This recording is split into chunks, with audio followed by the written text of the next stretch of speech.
Brought to you by 5paisa.com. Investing made easy and rewarding. Download the app now. भारतीय railway से सफर करने वाले यात्रीगण जरा ध्यान दें। ये खबर आपके लिए बहुत जरूरी है क्योंकि बिना इस खबर को सुने अगर आप रेल में यात्रा करने पहुंच गए तो बहुत महंगा पड़ सकता है। क्या है वो खबर, चलिए बताते हैं आपको। दरअसल अगर आप ट्रेन में सफर कर रहे हैं और सामान ज्यादा ले जा रहे हैं तो पैसा भी ज्यादा लगेगा। मतलब अब रेलवे ज्यादा सामान ले जाने के नियमों को सख्ती से लागू करने जा रही है। इतना ही नहीं, अगर आप चोरी छुपे ज्यादा सामान ले जाते पकड़े गए तो जुर्माना भी मोटा लगेगा। ये जानकारी रेल मंत्रालय ने अपने आधिकारिक ट्विटर हैंडल से ट्वीट करके दी है। इसमें लोगों को सफर के दौरान ज्यादा सामान ना लेकर चलने की सलाह भी दी गई है। मंत्रालय ने अपनी ट्वीट में कहा है, रेल यात्रा के दौरान अधिक सामान लेकर ना जाएं। अगर ऐसा हो तो उसे लगेज वैन में जरूर बुक कराएं। सामान ज्यादा होगा तो यात्रा का मजा भी आधा हो जाएगा। भारतीय रेलवे के नियमों के मुताबिक हर क्लास के डब्बे में सामान ले जाने की सीमा भी अलग अलग है। यात्री 40 किलो से लेकर 70 किलो तक का भारी सामान अपने साथ ट्रेन के डब्बे में रख सकते हैं।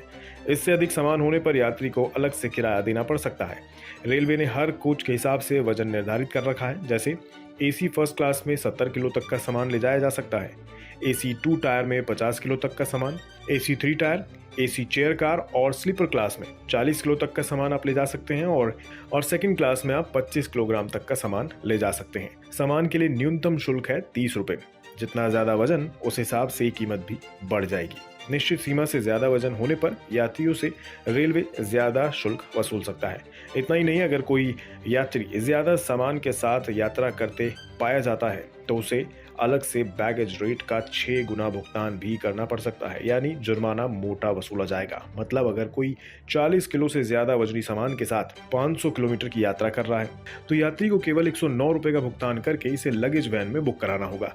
लेकिन अगर यात्री सफर के बीच में ज्यादा सामान के साथ पकड़ा जाता है तो उसे 654 रुपए का जुर्माना भरना पड़ेगा, यानी बैगेज रेट का 6 गुना भुगतान जुर्माने के तौर पर देना होगा। इसलिए जिस ट्रेन में आप यात्रा कर रहे हैं उसी ट्रेन से सामान ले जाने के लिए डिपार्चर समय से कम 30 मिनट पहले बुकिंग स्टेशन के लगेज कार्यालय में सामान बुक किया जाना चाहिए। यात्री टिकट बुक करते समय भी अपना सामान एडवांस में बुक करा सकते हैं। ध्यान रहे, जो सामान सुरक्षित रूप से पैक नहीं किया जाएगा उसे बुकिंग और कैरेज के लिए स्वीकार भी नहीं किया जाएगा जब तक कि उसको भेजने वाले या अधिकृत एजेंट लिखित नोट नहीं दे देता है। इसके अलावा आपको बता दें, रेल यात्रा के दौरान प्रतिबंधित वस्तुएं ले जाना भी एक अपराध है। जैसे गैस सिलेंडर, किसी तरह का ज्वलनशील केमिकल, पटाखे, तेजाब, बदबूदार वस्तुएं, चमड़ा या फिर गीली खाल, पैकेजों में लगाए जाने वाले तेल, ग्रीस, घी, ऐसी वस्तुएं जिनके टूटने या फिर टपकने से वस्तुओं या फिर यात्रियों को नुकसान पहुंच सकता है। लेकिन अगर यात्री फिर भी इस तरह के प्रतिबंधित वस्तु को लेकर यात्रा करते हैं तो यात्रियों पर रेलवे एक्ट की धारा 164 के तहत कार्रवाई भी की जा सकती है। तो आगे रेल में यात्रा कर रहे हों तो इन सभी बातों का ध्यान रखें।